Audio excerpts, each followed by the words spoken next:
Perkenalkan, nama saya Alif Safira Arfiani. Di sini kelompok kami akan menjelaskan tentang mencari informasi melalui internet. Informasi ini merupakan suatu hal yang pastinya sudah biasa dilakukan oleh masyarakat dalam mencari situasi dan kondisi setiap harinya. Nah, sebelum kita masuk lebih dalam bagaimana mencari informasi melalui internet dengan baik dan benar, di sini saya akan menjelaskan definisi dari informasi. Jadi, informasi itu adalah suatu pernyataan yang berisikan tentang nilai, makna, pesan, serta penjelasan yang dapat dilihat, didengar, dan dibaca. Nah, sebenarnya informasi ini memiliki dua makna. Yang pertama itu sebagai proses dalam memberikan informasi, dan yang kedua itu sebagai ilmu pengetahuan yang artinya tidak dapat bisa dirubah lagi karena itu emang benar-benar sudah akurat. Dalam menyajikan informasi dapat berupa melalui elektronik dan non-elektronik. Semua itu tergantung dari yang memberikan informasi, apakah dia menggunakan teknologi informasi dan komunikasi yang sudah ada pada saat ini atau menggunakan secara manual.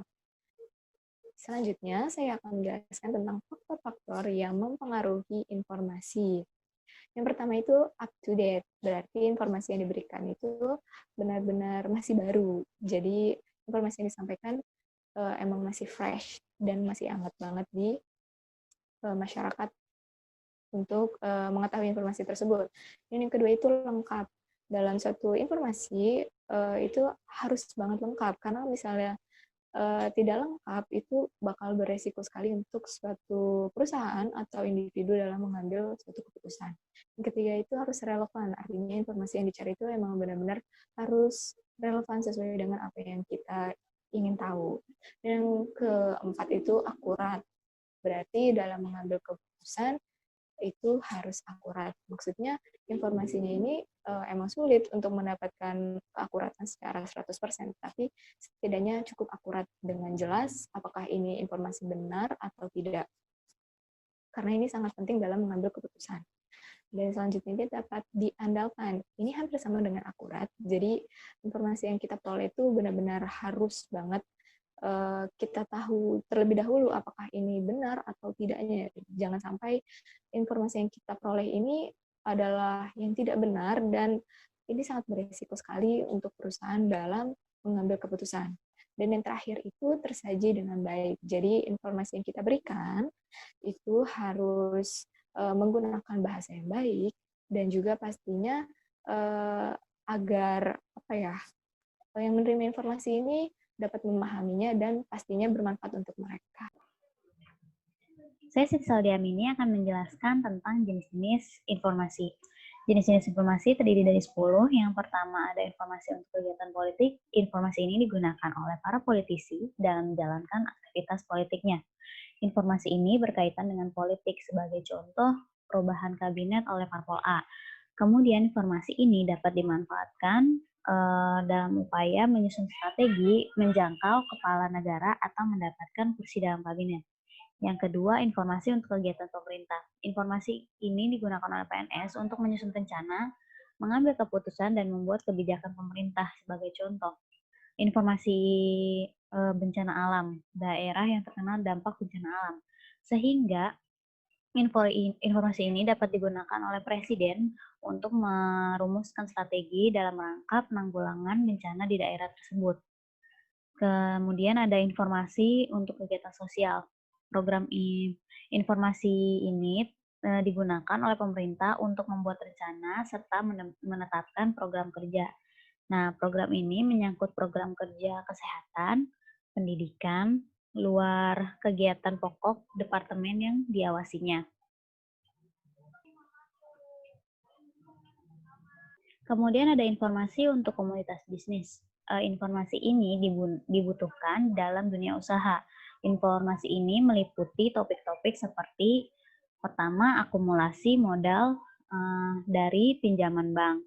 Yang kedua ada investasi, yang ketiga ada lokasi publik, yang keempat ada segala yang berhubungan dengan produksi, yang keempat ada hubungan perusahaan dengan pemerintah, yang kelima ada persaingan, yang keenam ada transport, teknologi, dan lain sebagainya.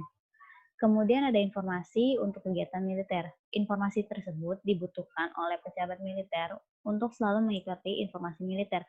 Informasi-informasi ini meliputi pertama perubahan sistem persenjataan dalam militer, Yang kedua, perubahan sistem logistik dalam militer. Yang ketiga, ada perubahan sistem administrasi. Yang keempat, ada perencanaan strategis. Yang terakhir, ada pelatihan pasukan. Kemudian ada yang keenam, itu informasi untuk penelitian.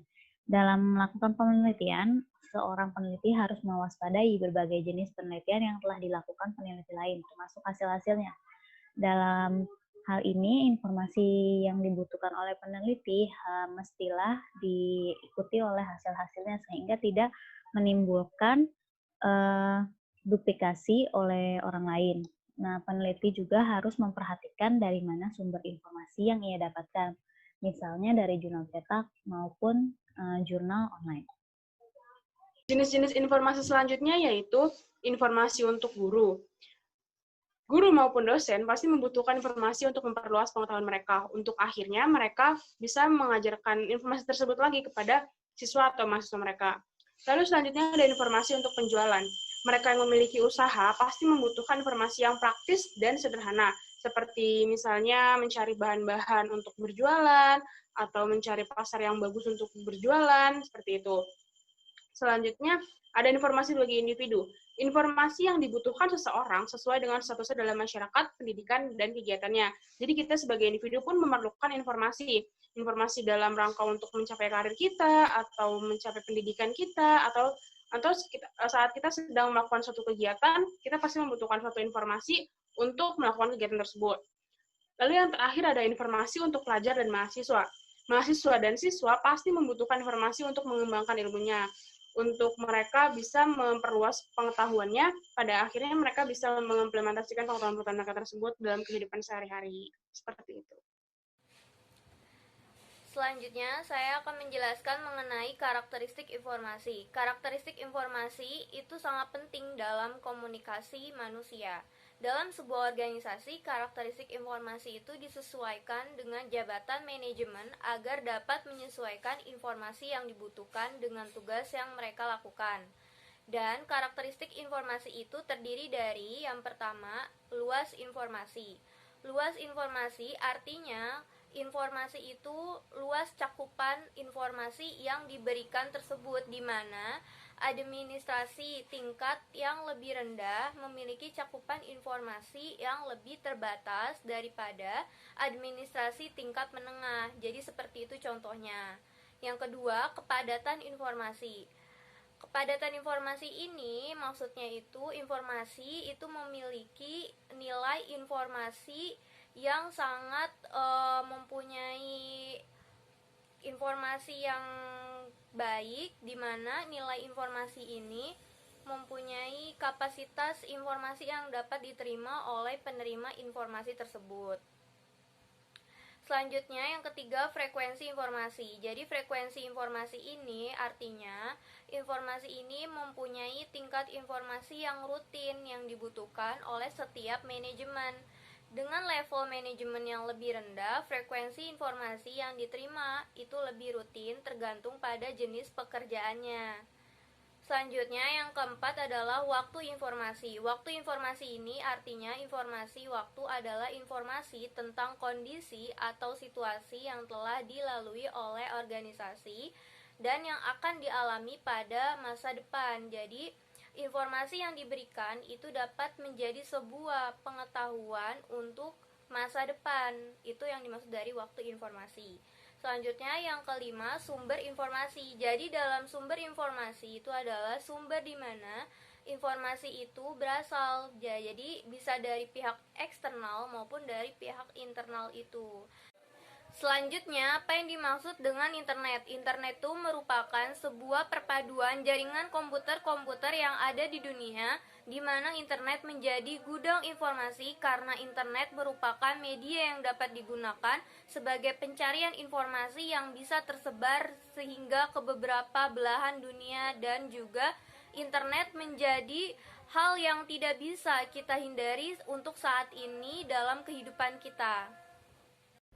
Assalamualaikum warahmatullahi wabarakatuh. Nama saya Ihsan Siddiq Afian Rahman. Kali ini saya akan menjelaskan tentang manfaat internet.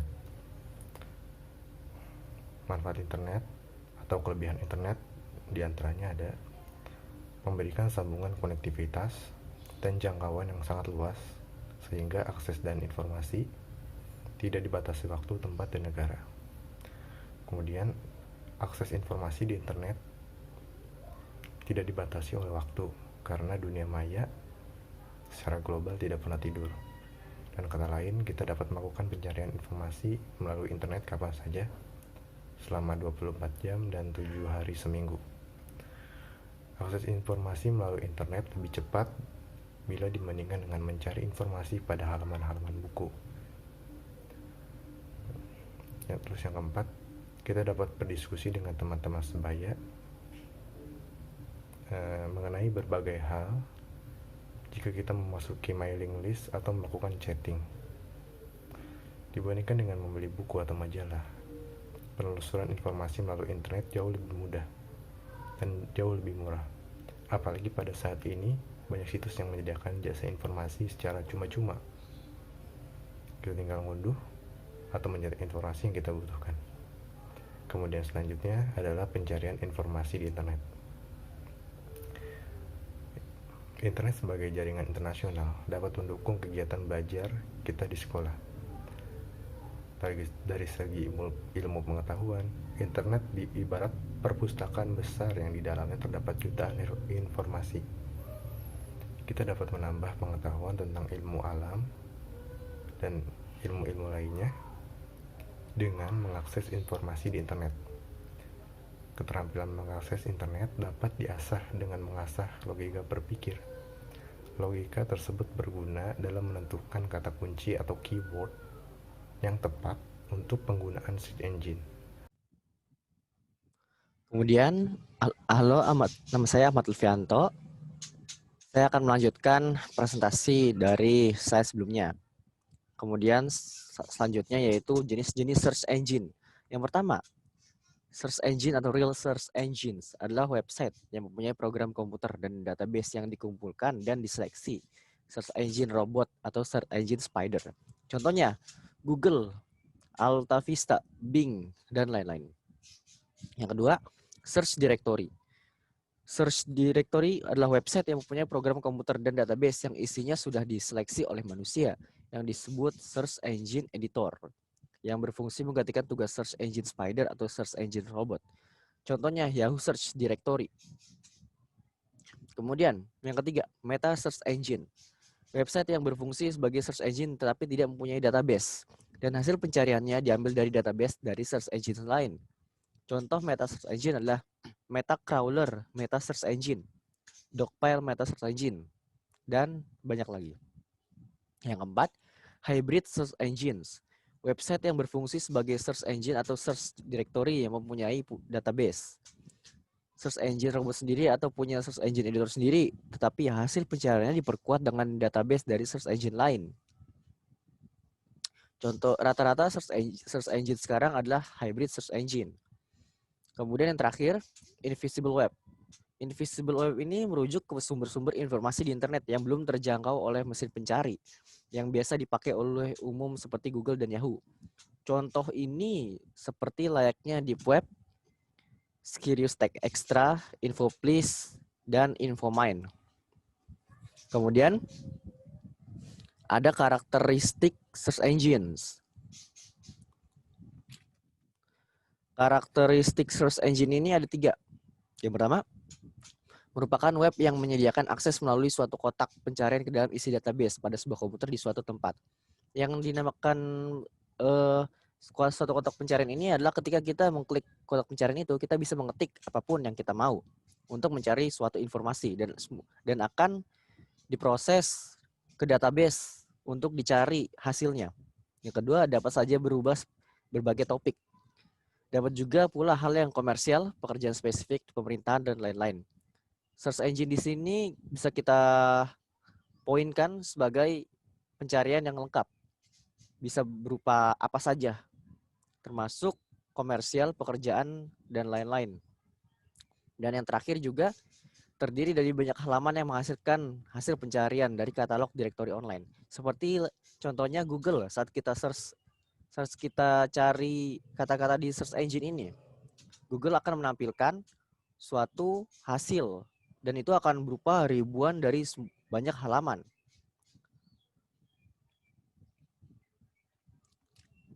Terima kasih perhatiannya. Mohon maaf bila ada kata salah. Assalamualaikum warahmatullahi wabarakatuh.